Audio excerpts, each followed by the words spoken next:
పాపల్లే నవ్వమ్మ తీయగా కొమ్మ ఒళ్ళో పున్నగ పువ్వలే నవ్వమ్మ హరి విల్లుగా నవ్వుతూ ఉంటే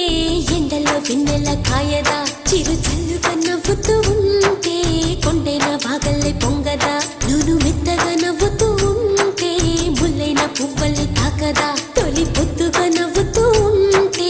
రాయైన రత్నంగా మారదా హాయిగా అమ్మ ఒళ్ళో చిన్నారి పాపల్లే నవ్వమ్మ తీయగా కొమ్మ ఒళ్ళో పున్నగ పువ్వలే నవ్వమ్మ